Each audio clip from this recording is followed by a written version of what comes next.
آخر هم یوسف یعنی طالب د مصر پاچا شو.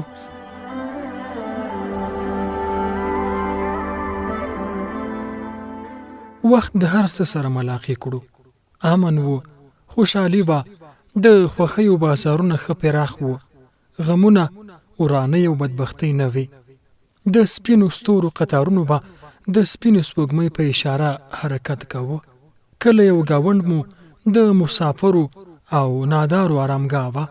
په سینو کې رښتیني زړونه موجود وو. ظلم او وحشت دلته چا نه پیژنده. دلته خلک کټ مټ لکه انصار داسې وو. خپل منځ کې به مهاجر ورونو ته ځای ورکولې سعادت باله. د دوی خوښي خپله خوښي او د دوی غم یې خپل غم بللی وو. یو ګډ بې تفرقې د خلکو د بدو بیزاره او بې آزاره معصومانه ژوند مو کاوه. هغه و چې د بدبختو ظالمو بې رحمه بدماشانو راته فکر شو. دا چې د وحشي لیوانو غوندې وینې څښل د دوی نشه ګرځېدلې وه.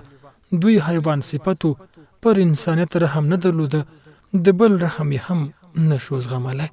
د اوبو خړول یې د هوسۍ د خوړلو لپاره بهانه جوړه کړه. د رڼاګانو دښمنانو د یو تور ماښام غوندې ځلانده ورځ پټه کړه. راغله زمونږ خوښۍ د غمونو په تیغ ووهلې.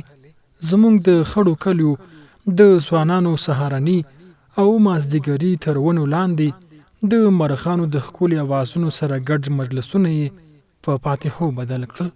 د دې کلیو هغه ښکلې فضا چې د نرګس، ګلاب او غاټولونو په خوشبویي به معطره وه، د لوګیو، بارودو او وینو بوی واخیسته.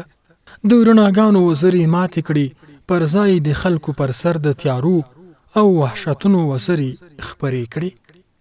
تورې پرېښودل، سپینې وهل، د امن سرچینې مساجد، مدارس، خانقاوې ړنګولې، د فساد د چینو سوري غټول. دجال و، په یو لاس کې جنت و، خپلو اتباعو ته ډالۍ کوه، او په بل لاس کې دوزخ و، رښتونی مؤمنان یې د سوځولو په پار ورداخلول. همدا حال و چې اخر د دې تاریکیو څخه د نجات د ترلاسه کولو، د رڼا تر څرک پورې د ځان رسولو، او د دې دجال چې صرف د ظلم لیدلو لپاره یوه سترګه درلوده، د مقابلې لپاره د خټینو کلیو سلمو او مهدي لستوڼې را بډ وهلې. هغه تورې چې نیکونو یې د انګریز او پلرونو یې پرې د روس مرۍ پرې کړې وي، له هم تیرې وي چې د دې ستر وحشي ښامار سر هم پرې کړي.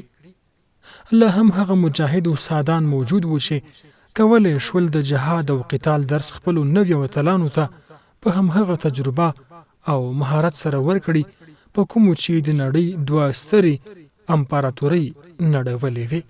لا هم هغه ملالې د دې ملت منځ کې ژوندۍ وې چې په خپلو تاثیرناکو اقوالو یې د جهاد فولادي کمربند محکم ساته.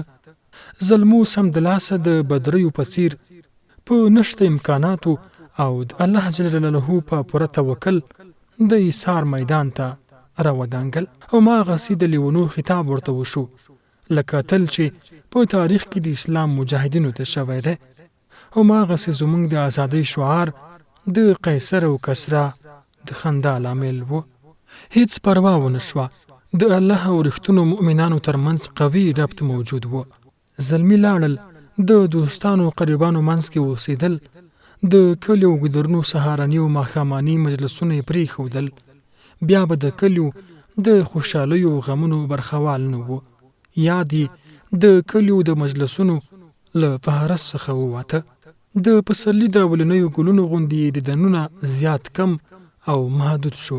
د ظهور سره به د نازوانې سیلۍ د غچ اخیستلو او رژولو پوره خوف تړلی و.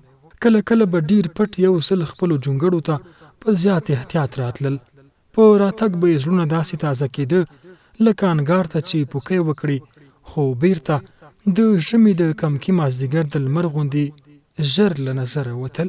زلمي لاړه، د کلیو کورونو خړیتوب یې پرېښوده.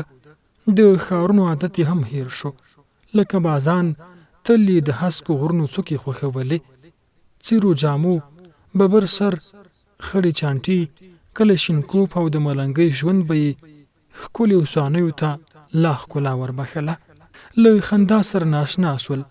کله چې به یې هم مسکا کوله نو شونډې به یې غوټۍ پرې شوې.